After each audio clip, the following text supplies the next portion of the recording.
ನಮಸ್ಕಾರ. ನನ್ನ ಹೆಸರು ಅನುರಾಧ ಶ್ರೀಧರ್. ನವರಾತ್ರಿಯ 5ನೇ ದಿನ ದುರ್ಗೆಯನ್ನು ನಾವು ಸ್ಕಂದ ಮಾತಾ ರೂಪದಲ್ಲಿ ಆರಾಧನೆ ಮಾಡ್ತೀವಿ.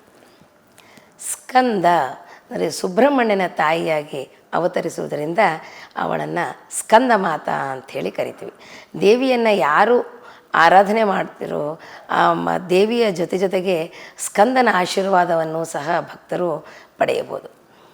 ಯೋಗ ಸಾಧಕರು ಈ ದಿನ ತಮ್ಮ ಮನಸ್ಸನ್ನು ವಿಶುದ್ಧ ಚಕ್ರದ ಮೇಲೆ ಸ್ಥಿರವಾಗಿಸಿ ಸ್ಕಂದ ಮಾತೆಯ ಆರಾಧನೆಯನ್ನು ಮಾಡ್ತಾರೆ.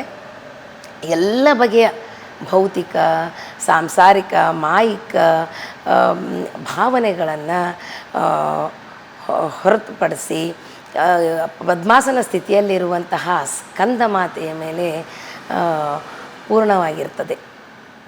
ಇವಳ ವಿಶುದ್ಧ ಚಕ್ರದ ಬಣ್ಣ ಬಂದು ನೀಲಿ ಬಣ್ಣ, ಆದರೆ ಅಲಂಕಾರಕ್ಕಾಗಿ ಬೂದು ಬಣ್ಣದ ಬಳಕೆಯಾಗ್ತದೆ. ಸ್ಕಂದ ಮಾತೆಯ ಆರಾಧನೆಯನ್ನು ಮಾಡುವವರಿಗೆ ಹೆಸರು, ಸಂಪತ್ತು ಮತ್ತು ಸಮೃದ್ಧಿ ಪ್ರಾಪ್ತಿಯಾಗ್ತದೆ. ಈ ದಿನ ಕೇಸರಿಬಾತನ್ನು ನೈವೇದ್ಯಕ್ಕಾಗಿ ಬಳಸುತ್ತಾರೆ. ಇದಿಷ್ಟು ಸ್ಕಂದ ಮಾತೆಯ ಬಗ್ಗೆ ವಿವರಣೆ. ನಮಸ್ಕಾರ.